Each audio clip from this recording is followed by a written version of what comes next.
कर दे कि मारेंगे नहीं, बुला रहे वो जानवर नहीं छीलो हमरा ते कहियो देखला मस्जिद में बात सही बात समझ में आ रही है ना। पर वो जानवर न था इसीलिए मस्जिद में आ गया। हमको कभी देखे मस्जिद में आ रहा। मुसलमानों होश में आओ, जगिए, अपनी मस्जिदों को आबाद कीजिए। आसाम में 800 मदरसे में ताले लगा दिए गए। कितने मदरसे में? 800 मदरसे में ताले लगा दिए गए, ये कह करके कि यहाँ पर पढ़ाई नहीं होती है, तालीम नहीं होती है, बच्चों को दहशतगर्द बनाया जाता है, इसलिए इन मदरसों में ताला लगाओ। बड़ा बड़ा मदरसा को ताला लॉक कर दिया गया।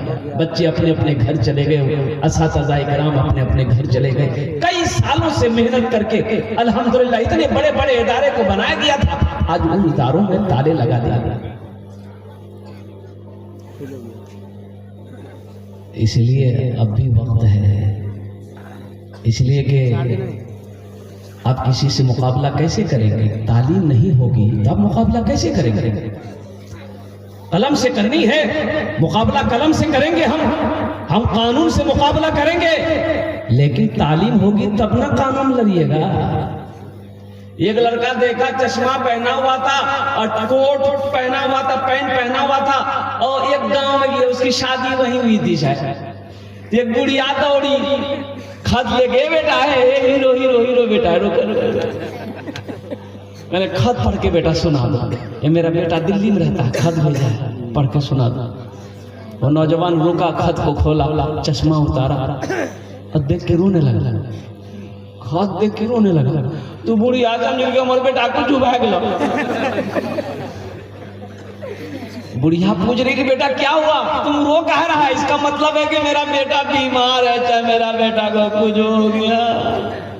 अब बुढ़िया को रोते देखा, उसकी बेटी जो अंदर से की मार हो रही है वो भी आके वो भी रोने लगी। देखते देखते तमाम औरतें रो रही है, इधर ये लड़का रो रहा है, सब हक्का बक्का। भाई बात क्या है, फिर रोने के सबब क्या है, वजह क्या है, रो क्यों रहे हो भाई? बता कोई वजह। बोला खत की वजह से। एक नौजवान बोला भाई लाओ तो खत में क्या लिखा? तो उसमें खत में लिखा था कि अम्मी जान आप खैरियत से हैं, हम बहुत अच्छा से हैं और कोई दिक्कत परेशानी नहीं है। 5000 टका हम भेज दिए हैं, छोड़ा करके दवाई भी खाइएगा, अब दूध वगैरह पीजिएगा, अपने सेहत का ख्याल रखिएगा, मेरे लिए दुआ कीजिएगा, 2-4 महीने के बाद हम घर आ जाएंगे। नौजवान को रो का रहे थे, ये खत को देख के रो का रहे थे? वो नौजवान बोला कि रो इसलिए रहे थे हम कि बचपन में हमने तालीम हासिल नहीं की, बचपन में हम तालीम हासिल नहीं किए, स्कूल का मुंह नहीं देखे, मदरसे का मुंह नहीं देखे। मेरा बाप बहुत कोशिश किया, हम पढ़ नहीं सके। काश हम पढ़े लिखे होते तो इस खत को आज हम पढ़ लेते। अफसोस से हम रो रहे थे अपनी जिंदगी पर, हम अपनी जिंदगी पर रो रहे थे। इसलिए नौजवानों, मेरे बच्चों, बहुत जरूरी है, अगर कामयाबी हासिल करना है तो कलम में ताकत रखनी होगी। अब कलम में ताकत के लिए एजुकेशन बहुत जरूरी है, तालीम बहुत जरूरी है, इल्म बहुत जरूरी है। बगैर इल्म के आप खुदा की जात को नहीं पहचान सकते कि अल्लाह की जात क्या है, दीन क्या है, हलाल क्या है, हराम क्या है, सही क्या है, गलत क्या है। कैसे पहचानेंगे? तालीम तो है ही नहीं। और एक बात याद रखिएगा, ये बच्चे नाफरमान है, यही बच्चा बड़ा होकर बाप को खुट्टा में बांध के मारता है। कौन बेटा? जाहिल बेटा, पढ़ा लिखा बेटा बाप को नहीं मारता। बोले वो मारते देखे कभी? अरे पढ़ा लिखा को देखे कभी बाप को गाली देते हुए, बाप को परेशान करते हुए, माँ बाप को तकलीफ पहुंचाते हुए? जो पढ़ा लिखा है वो कभी ये हरकत नहीं करेगा, वो गलती नहीं करेगा, माँ बाप के मकाम को समझेगा। लेकिन जो बेटा पढ़ाई नहीं है, उसे तालीम ही से नहीं मिली है, उसे इल्म ही नहीं है कि माँ बाप का मकाम क्या है, तो माँ बाप के मकाम को क्या समझेगा, उनकी इज्जत को क्या समझेगा? इसलिए नौजवानों, सबसे पहले तालीम पर फोकस करो, एजुकेशन पे फोकस करो। एक रोटी खाओ, अपने बच्चे को पढ़ाओ। बात समझ में आ रही है? अरे बोलो ना भाई, बात समझ में आ रही है कि नहीं? जी आ रही है। हाँ, यहाँ तो आलम ये है, ए भैया गोश्त खिलाना, चर्बी ताकत में चुन रही भैया, लुलवा उसकी गोश्तों में ये चर्बी। और कुर्बान जाओ आप, गोश्त खाइए, मना नहीं है मेरे भाई। अभी 6-7 साल 8 साल का बच्चा हो गया, छोटा बच्चा है, होटल में रख दिया, 2-3 हज़ार रुपए महीने उधर से आ रहे, वही बच्चा जवान हुआ, अल्हम्दुलिल्लाह बाहर भेज दिए, पैसे आ रहे हैं, पैसे के चक्कर में पड़ गए। काश उस बच्चे को आप तालीम दे दिए होते, इल्म दे दिए होते, अल्लाह अकबर कबीरा, तो कुर्बान जाओ। अगर उसकी किस्मत में अल्लाह ने दौलत लिख दिया है, अल्लाह ने माल लिख दिया है, तो इंशाअल्लाह वो कामयाब हो जाएगा। आपकी दौलत का वो मोहताज नहीं है, तो जरूरी ये है कि आप अपने बच्चे को तालीम से आरास्ता करें। हजरत मौलाना मुशफिक साहब दामद बरकातहू ने बहुत अच्छी पहल की अल्हम्दुलिल्लाह सुम्मा अल्हम्दुलिल्लाह, कि इस मदरसे के अंदर में ये एकेडमी चला रहे हैं अल्हम्दुलिल्लाह, जहाँ पर बच्चों को कुरान की भी तालीम दी जाती है, जहाँ बच्चों को दुनियावी तालीम के साथ साथ दीनी तालीम से भी सुबस्ते को आरास्ता किया जा रहा है अल्हम्दुलिल्लाह। इसमें हम लोगों को साथ देना चाहिए और अपने अपने बच्चे को पहली फुर्सत में एडमिशन करा के बच्चे को आरास्ता करना चाहिए और बच्चे को कामयाबी की दुआ करनी चाहिए। मेरे भाइयों, मेरे दोस्तों, मेरे नौजवानों, मेरे बुजुर्गों को कुर्बान जाइए, अपनी जात को पहचानिए हम क्या है, अपनी ज़ात को पहचानिए कि हम क्या हैं, अपने वजूद को पहचानिए कि हम क्या हैं। एक बात याद रखिए कि जब तक तालीम नहीं होगी आप अपने वजूद को नहीं पहचान पाइए। चाहे बेटी हो चाहे बेटा हो, उसको पढ़ाइए, डॉक्टर बनाइए, इंजीनियर बनाइए, प्रोफेसर बनाइए, मास्टर बनाइए, वकील बनाइए, हाफिज बनाइए, आलिम बनाइए, लेकिन पढ़ाइए। लेकिन बोलो भाई, लेकिन पढ़ाइए। एक मौलवी साहब से एक नौजवान ने कहा कि हजरत बस एक सवाल का जवाब दे दीजिए। बोला क्या? बोला सोच लीजिए, अगर जवाब सही नहीं हुआ तो 500 रुपया फाइन लग जाएगा। बोले ये कौन सवाल है, ये कौन सवाल है? बोला सवाल ऐसा है। तो हजरत बोले कि ये सवाल का जवाब अगर हम तुमको नहीं दे पाएंगे तो तुम ही दे देना। बोला नहीं, अगर हम भी नहीं दे पाएंगे तो हम 50 टका देंगे। बोला कहा है हमसे 500 टका लेगा, आज तुम 50 टका देगा। बोला कि हजरत इसलिए कि आप आलिम हैं, हम जाहिल ना हैं। बोला ठीक है, करो क्या सवाल है। तो ये नौजवान बोला कि हजरत बताइए वो कौन ऐसी चिड़िया है जो आसमान में उड़ते हुए अपने पैर को सर पे रख लेती है। तो हजरत ने बहुत गौर किया कि भाई चिड़िया जब भी उड़ती है उसका पैर नीचे रहता है बैलेंस के तौर पर, सर पे नहीं रहता है। 1 घंटा हो गया, हजरत सोचते सोचते परेशान हो गए, पसीना पहुंचे। हजरत बोले बाबू हमरा नहीं पता। बोला निकाला पंसरिया। तो हजरत 50 टका उसको दे दिए। बोले बाबू अब तुम ही बता दो वो चिड़िया कौन है। तो 500 टका में से 50 टका हजरत को दे दिया। बोला हमरो पता नहीं वो चिड़िया कौन है।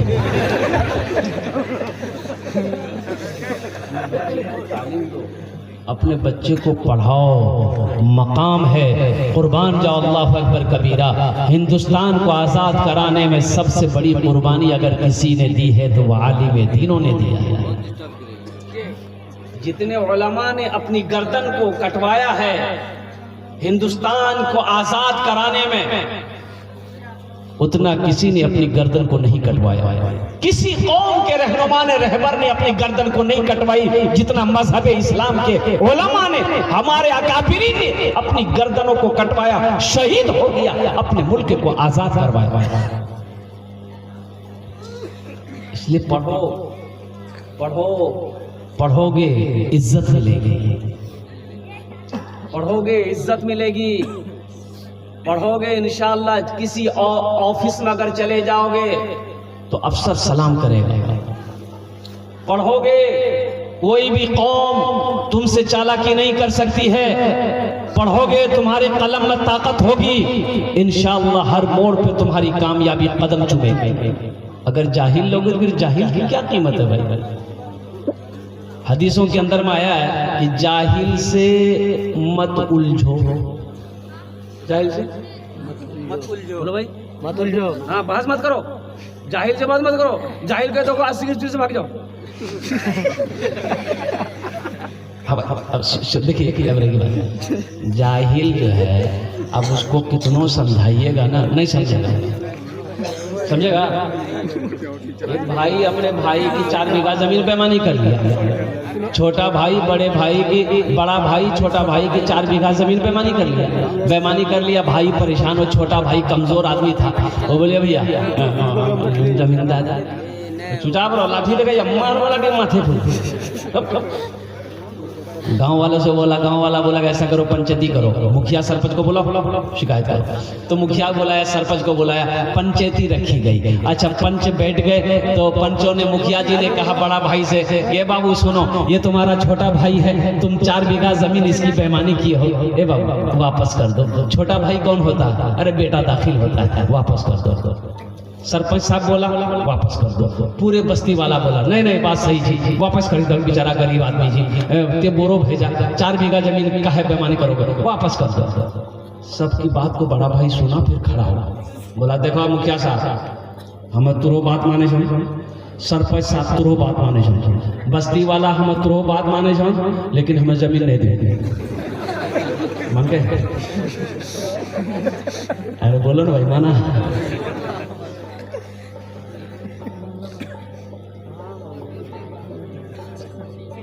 तो बस्ती वालों ने कहा छोटे भाई को सब्र कर लो, ये जमीन नहीं देगा, अल्लाह इसका इंसाफ करेगा। कुछ महीनों के बाद बड़ा भाई हज की तैयारी कर ली, हज में जाएंगे, पूरी मुकम्मल तैयारी कर लिया। अब जिस दिन हज में निकलना है तो उस इलाके के जो आलिम साहब थे उनसे मिलने चला गया कि हजरत से मुसाफा कर लेंगे और दुआ की दरखास्त करेंगे ताकि मेरा सफर आसान हो जाए। तो हजरत के पास गया, बोला हजरत सलाम अलैकुम। हजरत बोले के बाद अच्छा, हजरत वाकिफ थे पक्का 1 नंबर बेईमान है। तो हजरत पूछे कहाँ जा रहे हैं? बोला अल्लाह तेरा मालूम नहीं जाना, हम हज कर लीजिए। तो हजरत ने कहा कि पीछे का सारा मामला ठीक ठाक है? बोला अल्लाह हम तो फाइनल है। अच्छा, जो भाई का 4 बीघा जमीन बेईमानी की हो? बोला हजरत उसी को माफ कराने के लिए तो हम जा रहे हैं। तो हजरत ने कहा कि नौजवान नादान, तू 1 हज की बात करता है, 1 हज की बात करता है, 100 हज भी कर लेगा, अल्लाह तेरे हज को कबूल नहीं करेगा उस वक्त तक जब तक बेईमानी की भी जमीन अपने भाई को वापस नहीं कर देगा। इसलिए नौजवानों तालीम हासिल करो। अभी देखिएगा अल्हम्दुलिल्लाह सुम्मा अल्हम्दुलिल्लाह 2022 की रिपोर्ट में बता रहा हूँ, नौजवानों कॉलेज यूनिवर्सिटी स्कूल के नौजवान बच्चे हमारे यहाँ पर बैठे हुए हैं। अल्हम्दुलिल्लाह सुम्मा अल्हम्दुलिल्लाह नीट का एग्ज़ाम हुआ।